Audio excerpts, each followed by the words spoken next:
Hey, what's good, self-direct investors? I hope you're all doing great, and I want to welcome you back to my channel. If you're new here, my name is Jordan, and today we're coming at you with This Week in Cannabis news from September 18th to the 24th. Now, before we jump in, if you enjoy this video or you learned something, please just leave a like on it as it really helps out my channel. And of course, if you want to learn how to take advantage of this generational investment opportunity, subscribe below so that you don't miss any future videos. And there's plenty of content for you to go back, rewatch, and educate yourself with. I've tried to put all the news and facts in one place so you can watch episodes over time to learn about the evolution of the industry, identify top US MSOs that you keep seeing pop up that you think will be worth more in the future than they are now, and of course take advantage whenever you feel ready, if you wish to do so, pending whatever incremental reform we're supposed to get from now until next year's election. But hey, it's going to happen. Wealth is going to be created whether you like it or not, so you might as well learn how to take advantage and consider doing so for yourself, your family, and your future community. But with that, we start with Don Murphy. As there's a lot of news this week, but we start off with this historic House win as the CURE Act was passed by a GOP-led committee 30-14. So I'll let Don tell you a little bit more about it. Twitter friends, it's Don Murphy back on the Hill on the House side, celebrating a big win today in the House Oversight Committee. The CURE Act passed 30-14. It was a huge win, and probably the first time, I'll have somebody do the history on this one, but I think it's the first time we've ever had a standalone bill, cannabis-related, pass a Republican-controlled chamber. So that is big news. I'll be on the Dales Report tomorrow night to talk all about it, so be ready with your questions. If you don't mind, I'm going to go sailing right now, so I'll be offline for a while. One other little bit of good news, I'm moving another Republican senator into the win column, into the yay column on safe banking. That's been confirmed. So just too much good news for one day, but I thought you'd want to hear it sooner rather than later. Anyway. And so I believe this was Wednesday, and like he said, we got a lot of news, but just to show you first, it's funny of Tom, actually, first, obviously not as far-reaching, but FYI in 2018, yada, yada, yada. Either way, thank you, Don, for sharing this great cannabis victory, especially for those in the public sector in the U.S. So more on this bill, though. Basically, what the CURE Act did, reported by Kyle Yeager of Marijuana Moment, approves a bill to prohibit federal agencies from denying employment or security clearance to people based only on their past cannabis use. And obviously, this common sense should have been probably passed a long time ago, but a first step in passing cannabis-friendly legislation and building the momentum into the sort of direction that we want to head in, right? Which thankfully we are, as we'll get to that. Now, I did just want to show this clip from it, as Nancy Mace brought a lot of fire in this 5-minute clip. And, well, I didn't watch the whole debate, I'll be honest. I was working, but I found this clip and I wanted to share a few things, mainly because she touches on the most costly man, I think, in American history, Harry J. Anslinger, the racist bureaucrat idiot that implemented the 1961 Drug Convention that is still stopping Germany and European countries from setting their own drug laws.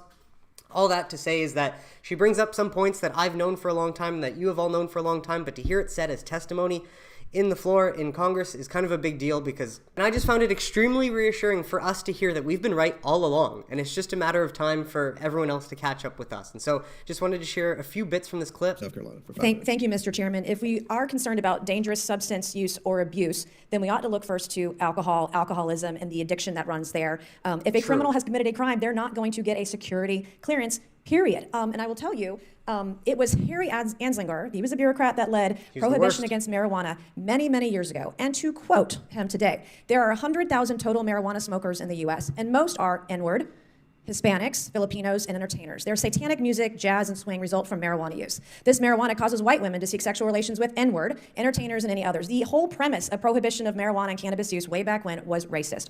Right. It's true, because that is a quote from Harry J. Anslinger, and it's just wild to think that it could be one simple decision, just reversing all of the rotten idiocracy that this guy implemented could go such a long way to solving a lot of the problems. And that's obviously why we're all for descheduling and getting cannabis out completely so that, you know, the control is not under the government back to us. But this one more quote I wanted to share from this, at least a little bit later in this, but it's the stat that I always refer to, is that where cannabis is legal, you see opioid overdoses go down by 25%.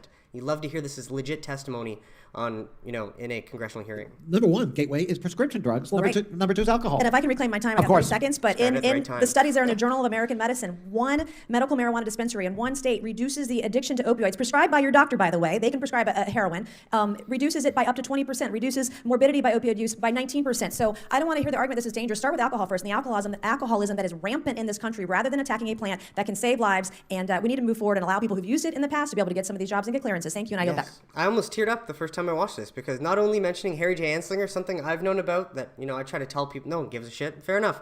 I can tell people through this channel, and then that whole study is like, wow, feels like we're justified in our fight, and it's not all for nothing. And so with that, from MJ Stock Trader, more bullish news.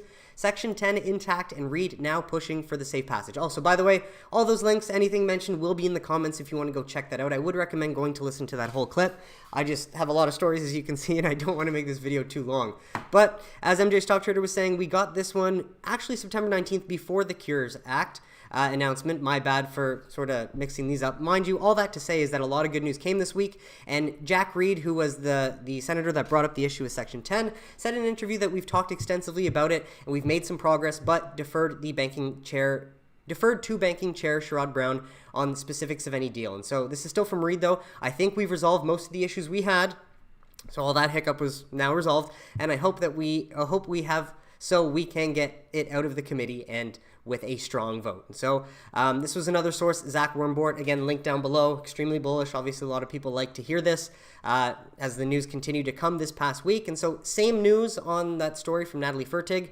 The Safe Banking Act is now SAFER. I'm sure you're all aware of this, and lots of details in here. And it has 4 new provisions in Section 10, the part of the bill Senate D's and R's have been tussling over since the Senate Banking Committee hearing in the spring. And so more on the same story from Politico Pro, links all in the comments, of course. Now more here if you just wanted to pause to read for some detail.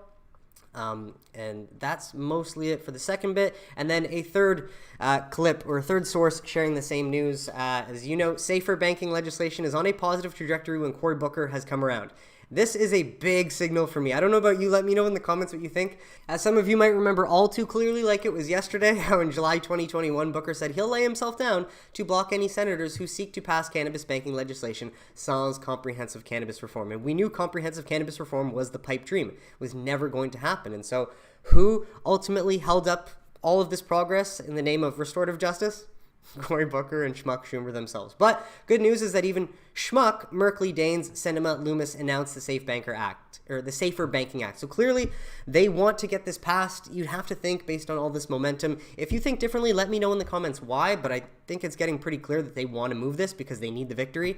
And then so from Don Murphy, if you'd like to read the new version of the Safer Banking Act, aka Safe Banking Act, SAFER, click on the link below. So this is the actual text if you're interested in reading. Of course, it's very boring, but all these links will be in the comments as well if you wanted to grab them. And so just to summarize it all, because again, I try to get as deep into some of these stories as I can, but I want to try and give you guys as much variety of stories, and so it doesn't let me get as deep as I'd like. And so to save me some time to share with you guys what Nat's provided as, hey, there's been a lot of safe banking, safer developments in the last few weeks, so here's a quick rundown of where we're at. And this is, again, according to Nats, so take it with a grain of salt. Of course, there's going to be continued developments, but pause to read from the issues raised in the spring to if it progresses out of committee, this is a huge moment, but this isn't the end.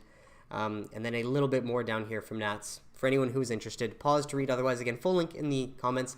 But this is where it gets funny because, yeah, Julie Turskin, our favorite NBC news source who we featured last week, breaking some of these stories early, as Senator Booker has co-sponsored the bill after receiving assurances from Schumer that the HOPE Act, a bill that would financially incentivize states to expunge cannabis records, which is, again, we all want this. If SAFE's going to pass, we might as well have the HOPE Act included so that we can, actually provide the restorative justice part and expunge people's records, could be incorporated in the Senate floor. And so, interesting enough, as it goes in line with hearing Cory Booker changing his stance. And then for those of you who weren't here, just had to share 2 years ago, July 14th, Cory Booker vows to block cannabis banking until Senate passes comprehensive legislation. And again, we knew that comprehensive legislation had no chance.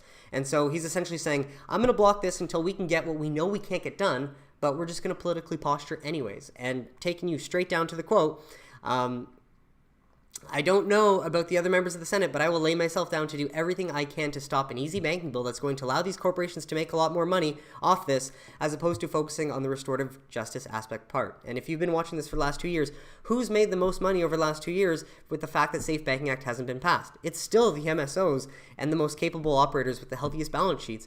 And who suffered the most? All of these social equity entrepreneurs, especially in New Jersey and New York, that were promised an opportunity. You cannot make this shit up. And so, read it and weep. I'm providing the evidence to you. And so fortunately, the fact that Booker's now on board, you just have to think, okay, they finally need to move with it because, of course, they couldn't get the student debt cancellation promises that they promised everyone. They couldn't actually do it. So that's a fail there. There was something else I forget off the top of my head that they wanted to do, couldn't do, and so they need to get the younger vote. and cannabis seems to be the best way. Obviously, cannabis is the way to get, bipartisan America on your side, but they think to get the younger vote, this is their approach most likely. And anyways, Cory Booker, my statement on the SAFER Banking Act, it will likely have hope attached, and that is why Booker has suddenly changed his tone, and he seems to be fully on board. And so I do apologize I didn't share that full thing. You can pause to read if you're interested, of course, and then I'll bring you to the comments just to see what people have said to it, because I'm very curious. Oh, the old memes, I love it.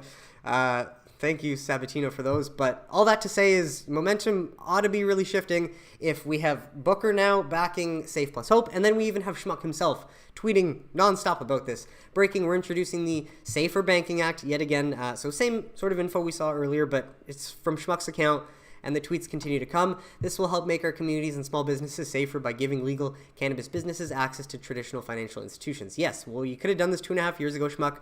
Some of us know this. More people are hopefully going to learn if they watch my channel. But finally, it is happening. So more here if you wanted to pause to read. Obviously, some comments for some humor. It's kind of the same people commenting anyways, but we're just surprised. Wow, Schmuck actually seems to be on board. Is he going to screw us again? Or is it just more political posturing? Well, ironically enough, we also get from Cannabis Business Times, September 21st, and so this would have been on Thursday, 3:36 p.m., U.S. House Democrats introduce the MORE Act again, which obviously has no chance of passing, but legislation to federally legalize cannabis, provide expungements, and reinvest in those adversely impacted by the war on drugs is back in the U.S. House. Rep. Jerry Nadler reintroduced the MORE Act, adding to a crazy month of reform efforts. Now, the MORE Act, included inside of it are taxes that are way too high that would handicap the industry, and so we just know for many reasons it's not going to pass, but this adds to the momentum, so something worth considering. Also, yeah, anything to derail the Safe Banking Act, but all this does look good in terms of momentum and, foreshadowing for what's to come for the cannabis industry. Again, we could be wrong, plan accordingly for your own situation. We could always be misled and lied to for more time. That's always a possibility, as it's happened thus far, but just sharing what we got this past week. And so with that, from Marijuana Moment, Schmuck himself also is circulating a petition to demand federal cannabis legalization, which is, again, likely a pipe dream just because we never expected complete outright federal legalization from the top. We want it. We want descheduling, but there are just so many agencies and institutions in the U.S. that I don't think outright want it. For example, the military. That would just mean that anyone in the military can just start smoking cannabis, and I just don't think that's going to happen, right? Hence why incremental is going to be the way. But as he works to advance cannabis banking bill, it's a long time past to end the federal prohibition of cannabis. So again, more political posturing ultimately. I don't believe this will lead to anything, but you got to think it's adding to the momentum as opposed to taking away. Well, we got this one from Ask a Poll from a source that was shared, Matt Laszlo, on Twitter. And so I don't know much about this site, but it seems like it's a way to host podcasts or clips of audio. Anyways, exclusive as of September 22nd, Banking Chair Sherrod Brown on SAFER Banking Act will pass it decisively. And while we know, or many people are at least saying, that the holy grail is, of course, the rescheduling announcement and not the SAFER Banking Act, this is just more of political posturing or moves to try and get votes. Obviously, this ought to be passed so long ago for all the social equity entrepreneurs and all the people that were lied to. But all that to say is, it seems like they're going to pass it, and all we can really hope for is SAFER not getting derailed, and then the actual Schedule 3 announcement, right? And so, fingers crossed, things are looking good, but next week, I don't know what the vote will be, but I know we'll pass it decisively, meaning they must have the votes, as Brown exclusively tells Ask a Poll. And so more here if you wanted to pause to read, of course, link in the comments, but thought that was certainly worth sharing. And then with that, from Sammy J, looking at the text of the SAFER Banking Act, thank you, Sammy J, for digging through this, but Section B includes the business of insurance, Part 1, and then Part 2, whether performed directly or indirectly, the authorizing, processing, clearing, settling, billing, or facilitating the payment of funds that are made or transferred by any means, including by the use of credit cards. Imagine the industry is allowed to use credit cards once this passes. That would be a massive change, right? And whether this allows for uplisting, I don't know. It seems like it possibly could. And so all that to say, this comes from a question posed, or not even a question, but a post from Paper or Plastic, and then we had a bit of discussion back and forth between Estimated Profit and Sammy J. So pause to read if you're interested, but I did think the main thing to share and the big takeaway out of this is that this does sound promising for potentially the future of uplisting, or at least cannabis businesses using credit cards once this passes. And so again, are we glad that the Safe Banking Act has now become the SAFER Banking Act and a bit more might be included? it might have been worth the wait. We will have to wait and see. But with that, from Dennis Rudiv, a bunch of snippets from investment firms. So let me just try to load these up because I'm just going to ring through them and share them with you. So, of course, pause to read if you're interested. Take these with a grain of salt because investment firms have been wrong in the past. But from Cowen, 3 keys for Senate banking, September 27th vote on the SAFER Act. So do remember, we have that vote scheduled for the 27th already. That was relayed in last week's video. But so according to Cowen, TD Cowen Insight, their view, 1, 2, and 3, I'll invite you to pause to read. And so as always, the link will be in the comments below. But so this is from Cowen. So thank you, Dennis Rudiv, for sharing that. While Dennis Rudiv from AGP, September cannabis note, setting up for future catalysts, deciding if SAFE is now a safer bet. Well, so 3 points here. An additional cannabis catalyst next week. Timing for a full Senate vote is encouraging, and rescheduling could ease the path for SAFE. So that's AGP. If you want to pause to read, link in the comments. While we've got, who is this? I don't know who the source is, but unpacking HHS's recent scheduling through recommendation, Cannacord, my bad. More clarity on the process moving forward and implications for the sector. Still a lot of work to be done. So again, this is Cannacord. Key highlights. Where are we today? Waiting for DEA commentary, legislative rescheduling steps, timing still up in the air, Schedule 3 and 280 federal taxes.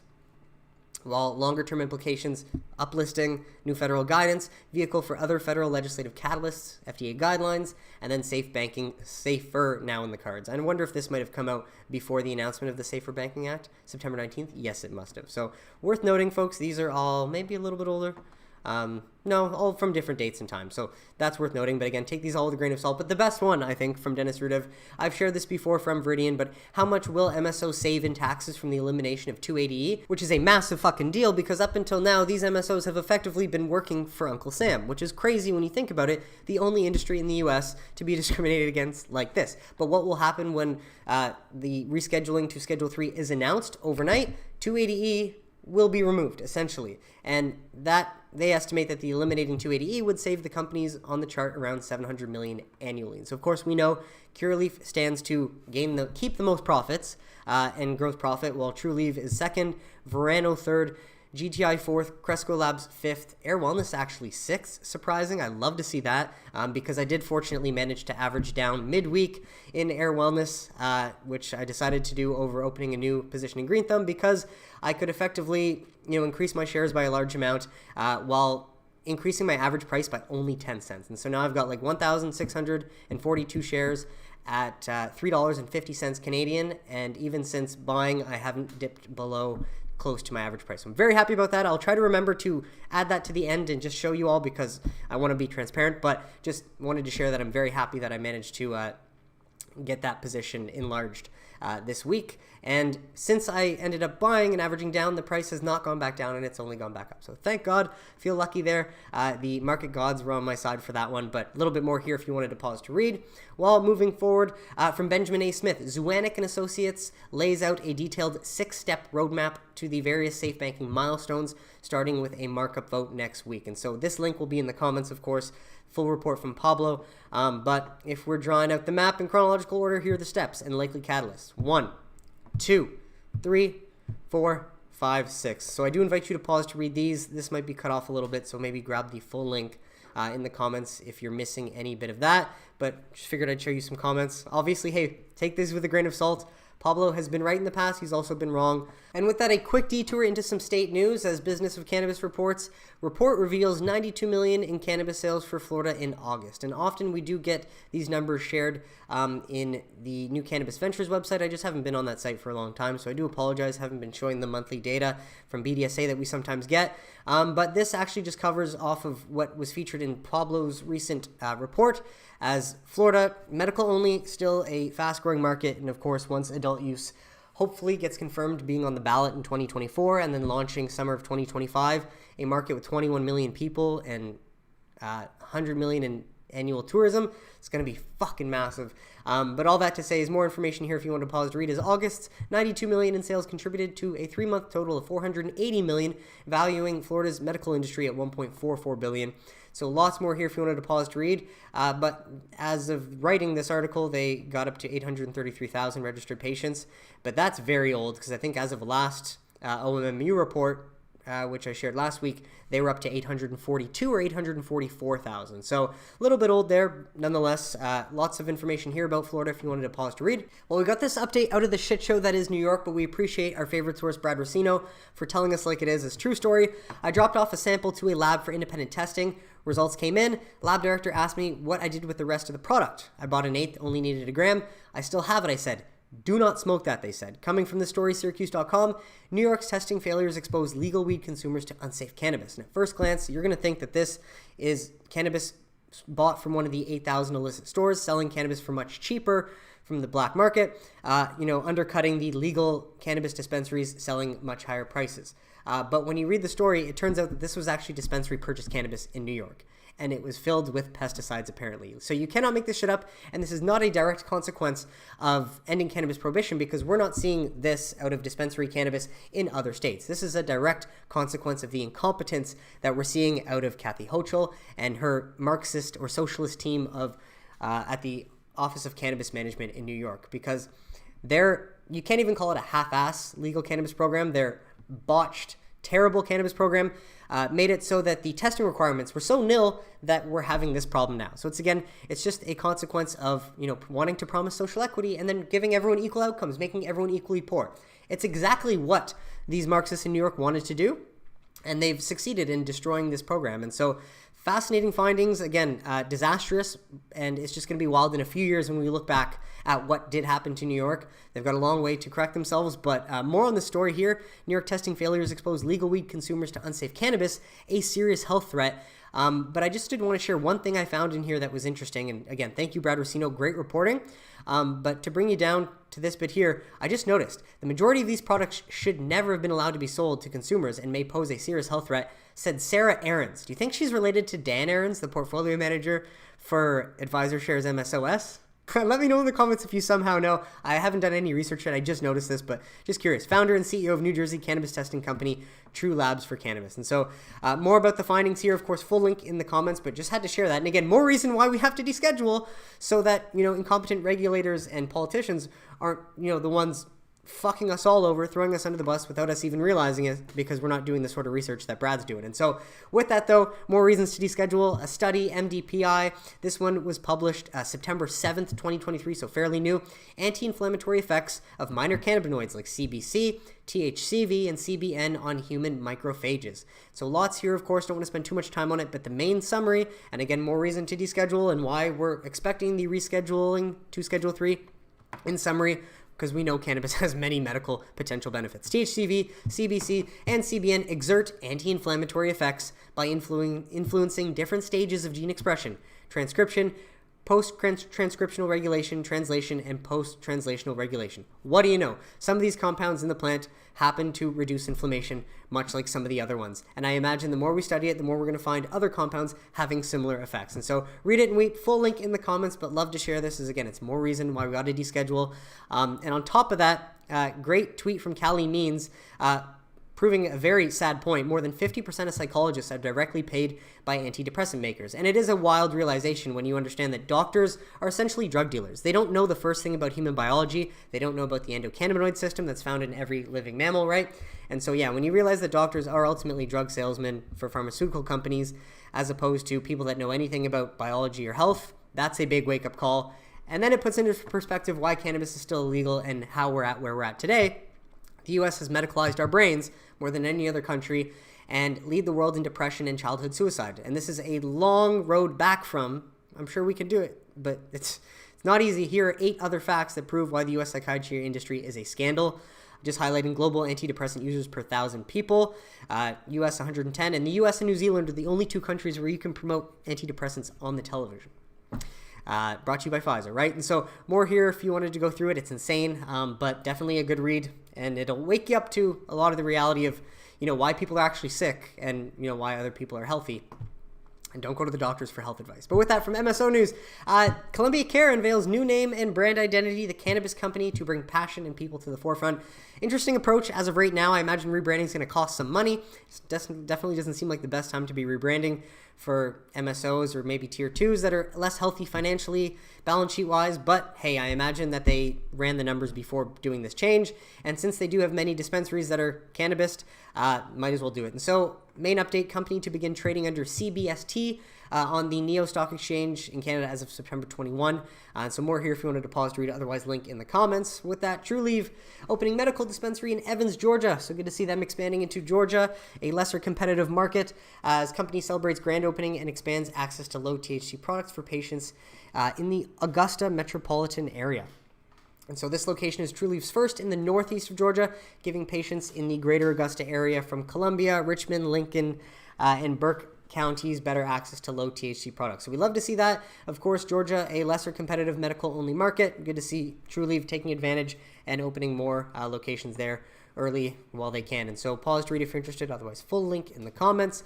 While Trulieve announces the purchase of 8% senior secured notes due 2026, so they're paying back their own debt, which we would like to see. Lots of ways that they can try and instill investor confidence, like buying shares, buying equity, or buying debt. Better yet, a leading and top-performing cannabis company in the U.S. announced the open market purchase of 57,000 of its U.S. dollars 1,000 face value senior secured notes due October 6, 2026, for a purchase price of $47.6 million, which represents a 16.5% discount to par plus accrued interest. As going forward, the notes will trade on the Canadian Securities Exchange under this ticker symbol. And while I'm not very well versed in how debt works, I imagine it's the same thing, that you can buy this much like you're buying equity. But from my understanding, effectively $57 million of debt that Trulieve had outstanding has been paid down for $47.6 million. And so please correct me if I'm wrong, but good to see them, as I am a shareholder of Trulieve at least. And so with that, from Tilray Brands Inc. to announce first quarter 2024 financial results on October 4th, 2023. And I'm old enough to remember that in the fall of 2020, it was the Sweetwater announcement and acquisition, and then the Tilray earnings that really started the bull run in the fall of 2020 into February of 2021. So could we see the same thing again this year? We would love to. We'll have to wait and see, but trying to make that call just in case we do. And so just noticing that this will be done in the morning of October 4th, 8:30 a.m. Eastern Standard Time. And so full link in the comments, but that's really all there is, I think, to that. While from Cannasource.io, Florida OMMU weekly update, September 15th to the 21st, 2023. We got market share leaders in flower, THC, and CBD here. And then qualified patients up to 846,585. So I do not know how much that was week over week, but when we look back at this one, so clearly this is written quite a while back if it's referencing 833 versus what we have now at 846,000. So Florida continues to chug along, adding more and more patients. But for what you'd like to see, all the visuals, total flower sales by ounces for this past week, 15th to the 21st. And I did forget to add the OMMU data, but I'll put that in the comments for stories missed when I post tomorrow. Total THC sales by milligram, 15th to the 21st of September. Total CBD sales in milligrams, 15th to the 21st. And then total dispensary locations by company. And so with that, on to some more state news, as Vermont's cannabis marketplace has been open for a year and is generating millions. So nice progress update out of Vermont, as I imagine they're glad they ended cannabis prohibition too. Retail sales in the current fiscal year are projected to top 100 million. Love to see it, Vermont, generating more than 20 million in new state revenue. And then at the beginning of last October, the Vermont Cannabis Control Board licensed a handful of retail stores, and now the board has issued almost 70 retail licenses and more on the way. Love to see it, because of course, if you have a bottleneck, the solution is opening more legal retail outlets. No doubt. So love to see that out of Vermont. This is effectively it though for the article. Full link in the comments. We got this one from MJ Biz Daily, highlighting something that I think is just a sign that the legal regulated industry is working, as widespread product recall upends Missouri's cannabis industry. There are industries of all sorts, and recalls happen all the time, and all that means is that regulators are on the ball and catching things that should not have been, shipped out to consumers. And so I'd say this is a good sign. Obviously, whoever screwed up, it might cost them money, but I don't think this is a bad thing at all. As widespread recall targeting tens of thousands of infused cannabis products in Missouri has led to millions of dollars in lost sales and inventory for retailers and manufacturers, according to industry sources and court documents obtained. Yeah, fair enough. But at the same time, you got to follow the regulations. That's the whole point of them in the first place. And if we're trying to aim for actual public safety, regulations are important. You can't not have any, but you need to have common sense ones that are practical and are going to, also allow the industry to thrive and supply the, safer, non-addictive medicinal alternative or recreational alternative to people. Nonetheless, pause to read if you're interested. I will admit I didn't dive too deep into this one because there's a lot. I'll leave it here. Otherwise, you can have the full link in the comments if you want to go through that. But to me, this is just a sign that the hot Missouri market is working, and regulators noticed a problem and are fixing it. And so with that, from Marijuana Moment, Missouri colleges, also love to see them, capitalizing on this hot cannabis market, adding cannabis courses to prepare students for careers in cannabis. No shit. They ought to be doing that. Students are reporting back, getting hired within the industry before even graduating the program. So we love to see, again, legal jobs created and job opportunities going out to Americans that need it most, since they've all been outsourced over the last 2 decades. And not on our watch, right? These fucking politicians. And then with that, from Marijuana Moment, New Hampshire officials consider state-led franchise model. Well, we got this one from Marijuana Moment again, as New Hampshire officials yet again consider state-led franchise model for cannabis legalization. And they tried this in the past, considered it last year, it failed, they're considering it again. And so while it's very strange to see a U.S. state go with such a socialist approach, I think the only benefit to this, if it were to actually happen and become a reality sooner than later, which I don't think it is, because the only stories we get out of this is that they're talking about trying it again, would be that if it were to come to fruition, we know that no state regulator wants to pay federal tax. And so if this could ever become a thing, we know that 280E likely has to go in order for that to become a thing. So more on the comments, but still just talk for now.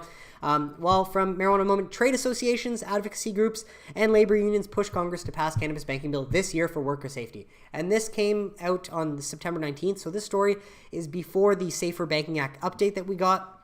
And so it leads us to believe that there is a concerted effort to get the SAFER Banking Act passed, adding it is a moral imperative for Congress to enact some version of the SAFE Banking Act this year. Yeah, no shit, you're only 2.5 years late, but never before have we had a in-person markup scheduled for this Wednesday, September 27th, and then never before have we heard from Sherrod Brown that I know will pass it decisively. And so that's all obviously very promising, and we hope the momentum continues because it is a moral imperative to get $30 billion off the streets so that you decrease the number of robberies and the troubles that this industry faces, saving American lives, and then of course giving access to the 500,000 in this industry bank accounts so that they're not discriminated against unlike anyone else in America, ultimately. And so, love to see this momentum on top of everything else. While we got this one, surprisingly, Marijuana Moment shared the story yesterday, 21 hours ago, as GOP senators file bill to block the Biden cannabis rescheduling effort without congressional approval. And so at first glance, you're like, well, this is very counterproductive to all the progress that we've made this past week, but give me a few moments to try and share some details, and then I'll offer a different perspective from Don Murphy. Some of you might already know if you listened in to his spaces, but why this isn't actually a bad thing, and it's more or less a good thing. And so Senator Cynthia Loomis, Republican of Wyoming, and Steve Daines, Republican of Montana, two supporters of the SAFE Banking Act. And so at first glance, we're like, okay, we know that they support the SAFE Banking Act, at least getting cash off the streets, making America safer, reducing robberies, and ending discrimination against these companies in the banking system. Totally sensible. And they're sponsoring what's now called the Deferring Executive Authority, the DEA Act. Could there be a worse acronym than that? Which they briefly previewed this week in statements about the filing of the revised SAFER Banking Act. And so clearly these two are for the SAFER Banking Act. They filed it. But according to Don Murphy, why this is more of a victory for us is that it's two GOP senators effectively trying to signal to their donors that they are still GOP heavy and that they're not catering to everything that the Dems want, which includes, federal legalization, rescheduling and all that. And so just as an example, Senator Cynthia Loomis, remember, she's a GOP, right? And so taking the SAFE Banking Act news, how would you twist it if you're a GOP person trying to gain votes from the GOP and paint the Democrats in a bad light? To do so, it seems they had to make the SAFE Banking Act safer by making it less about cannabis and more about American public safety. But this is how you spin it, read it, and weep. Thanks to woke ESG initiatives, and I appreciate Cynthia Loomis for bringing this up because that is the biggest threat to America. The implementation of ESG is essentially the Marxist cartels of BlackRock, Vanguard, and State Street offering the lowest interest rates to the wokest companies that are going to, for example, Bud Light, hire Dylan Mulvaney. It doesn't matter if they lose $26 billion in their valuation, they're getting money or capital at the lowest interest rates still from those providers, and that's why they did what they did. And so we do not want America turning into China, where the CCP has implemented social credit scores for their corporations. That's essentially what the ESG cartel tries to do. The higher your ESG score, the lower the interest rates you get for loans from those three providers, the providers that own fucking everything. So if you didn't know that, hopefully that makes a bit more sense. But then gun manufacturers and energy companies risk losing access to bank accounts every day. Well, there's only one industry that doesn't have bank accounts in America, and that's the cannabis industry. And that is what the SAFER Banking Act was all about in the first place. But the SAFER Banking Act will protect these legal businesses and ensure the federal government can't pick winners and losers. My statement below. So this is how you make the SAFER Banking Act, more GOP friendly while making it about cannabis and having it passed in the first place, I would say. But so this is what Don had to say on it. I'm just going to let it play for 4 minutes at 1.5 speed because I don't want this to be too long. But from Jungle Java, in case you were unable to tune into the spaces that Don Murphy did last night with the Dales Report, he did touch base on his thoughts in regards to the bill filed by GOP's Loomis and Daines. Coles notes it is going nowhere and is more political posturing than anything. Quite bullish for SAFER given both are co-sponsors. And so, again, just trying to share the point I was trying to make, but this is Don's point on it. Ask anything else? Yeah, I actually had an inbox question from Johnny. He says that Cynthia Loomis and Steve Daines, who are co-sponsoring cannabis banking legislation, say that they're soon to be filing a new bill to ensure marijuana cannot be legalized federally by the FDA without congressional approval. Is there any substance to that, Don, or have you heard anything about that? I have, and there is plenty of substance. The good news is that bill is going nowhere. Okay. Right? Okay, that's just not going to happen. The beauty of this, and this is where it affects SAFE. Steve Daines is the lead Republican sponsor of SAFE, and he's been doing a ton of work on it. We would not be where we are without Steve Daines pulling his wagon with everything he's got. However, he does not believe in legalization. And I kind of get that. I'm a deschedule guy. I don't necessarily think that the federal government should mandate that it's legal everywhere, right? I want the states to be able to decide for themselves. That's a 10th Amendment position. That's a Federalist position. That's generally a Republican position, right? And so here's Steve Daines and Cynthia Loomis. By the way, Cynthia Loomis represents Wyoming. You know where they don't have legal anything? Wyoming, yeah. Right? So of all the people to support and be a co-sponsor, not just the first co-sponsor of SAFE, but a SAFER co-sponsor, you would not have Cynthia Loomis at the top of your dance card.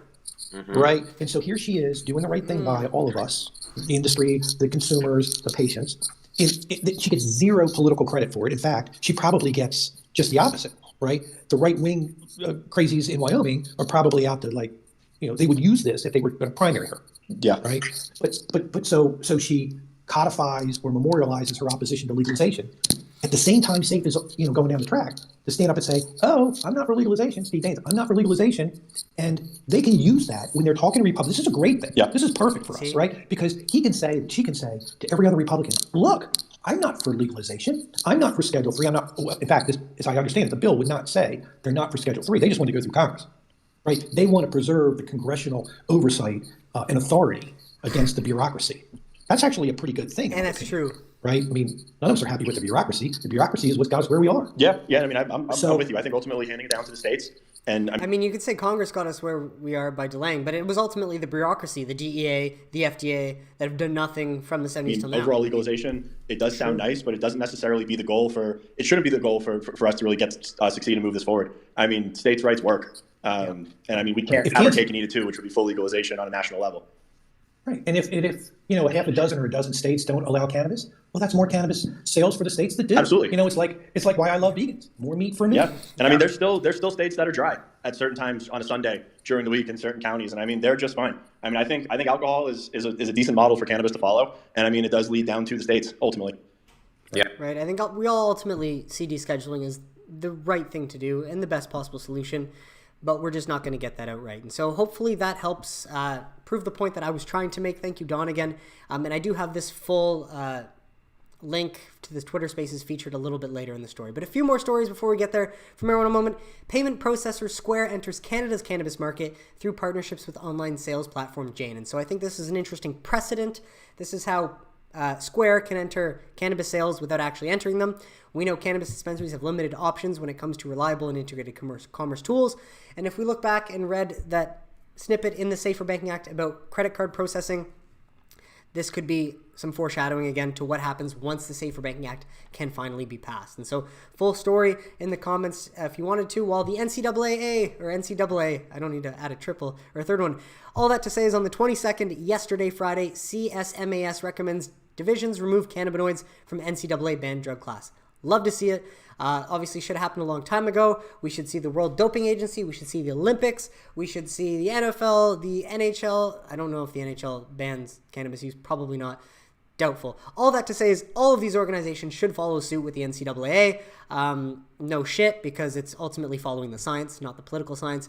So there's lots here, though, if you wanted to pause to read. Of course, full link in the comments, but cannabis, no doubt, is a better way to recover than opioids for sure. And if you're going to have opioids as an option, you might as well have cannabis as an alternative one so that you can choose which one is better for yourself. And then High Times has a few stories for us. Athletes using cannabis for recovery. Survey finds for many athletes, recovery time is 420. They cannot help but keep the pathetic puns coming. And so more here if you wanted to share it, or if you wanted to pause to read. It's essentially a survey, not a study, but highlighting that people that do exercise like to use cannabis to recover. I'm one of those people. Not going to spend too much time on it because I know this video is very long already. So full link in the comments if you'd like, but you can pause to read. And if you like what you're reading, go grab the link to keep reading. While the Netherlands government announced a start date for their cannabis pilot program. And I mean, I do remember going to Amsterdam and buying edibles and smoking myself. And so, I mean, you could say that it's already started there. But officially, they will begin a cannabis experiment in 2 cities, Breda and Tilburg, in December. December 15th later this year. So what took Netherlands so long, as cannabis has unofficially been legal there for however long, but good to see this on top of Switzerland sort of getting a bit more recognition for their pilot programs, and one had been launched for a while, been successful, and now they're launching more. Good to see Netherlands doing this, but of course the main drivers in Europe are Germany, Germany for sure, Luxembourg, Malta, some of the other smaller ones, but mainly Germany. Oh, Czech Republic, forgot about them. Well, this one from JDSUPRA.com. I believe it's a legal news, a law publication. DEA likely to reschedule cannabis based on congressional report. And so this is as of September 19th, 2023. We know why they're likely to follow suit. In the past, typically when one agency makes a recommendation, it's because they know the other agency is going to follow the recommendation, as they want to work in sync. And so that's why we know. But this is another write-up by likely lawyers, McGlinchey, Stafford. But if you're interested in hearing what they have to say and what their arguments might be, pause to read. Otherwise, grab the full link in the comments. But I'll let you read this and then bring you down to this bit. Otherwise, if you're interested in the full thing, it's in the comments. But I think we already know why. But on top of that, good news, if anything, from Marijuana Moment. New federal data shows record number of banks working with cannabis businesses as Senate schedules vote on reform bill. And so while in the past we've seen this reported from FinCEN, been tracking cannabis banking and institutions and credit unions that work with them. And while we've seen it go up and down, of course, when the Cole memo first came out, that number shot up. When the Cole memo was rescinded, that number came down. But all that to say, a total of 812 banks and credit unions reported actively working with cannabis companies in the second quarter 2023 fiscal year, a record high since FinCEN started tracking these numbers in 2014. And it's up from 807 in the first quarter and 773 in the prior quarter. And so it seems like since we've seen the worst of when the Cole memo was rescinded and it hit its lowest point, it's slowly coming back up from 773 to 807 to 812 this last quarter. And so, of course, once the SAFER Banking Act passes, do you think this number is going to go up or go down? Likely up. And so lastly, folks, for you, some Twitter spaces that might be worth tuning in if you're interested and if you follow any of these cannabis community members. Toby Cannabis had Sammy J on, who is a well-versed someone who works in the financial industry and understands trading and markets at least much better than I do. So you can tune into this update with him if you'd like. A few of the comments just so that you can gauge what they talk about in it if you'd like. But it's an hour and 17 minutes long play recording. Full link will be in the comments. So thank you, Toby and Sammy, for that one. While we got this one with the Dales Report featuring Don Murphy, State of the Union. This was the other night. 54 minutes. More here if you wanted to just get an idea of what was mentioned or what people took away from it, but the recording will be linked in the comments below. While last one, this was last night, I believe, with MJ Stock Trader hosted TerraSense executive chairman Jason Wild. That being said, Jason Wild is one of the more vocal and outspoken and appreciated executives in the space, especially one that averages down week over week, and we love to see it because it gives us confidence.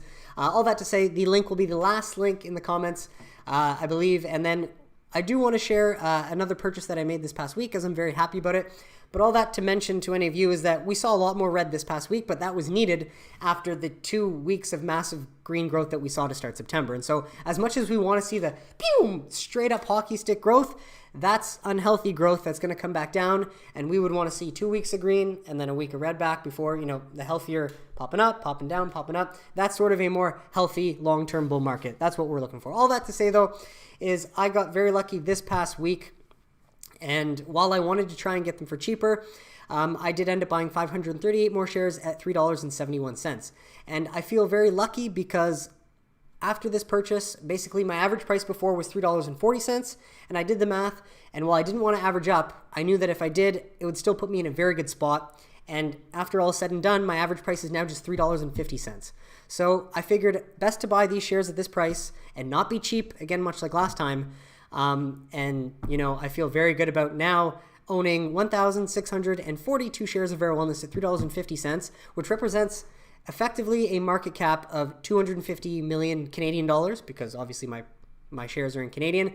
But knowing what Air Wellness did in the past, February 2021 highs, I believe they were valued, or their share price was $45, $47. They might have been valued around or above 2.5 billion.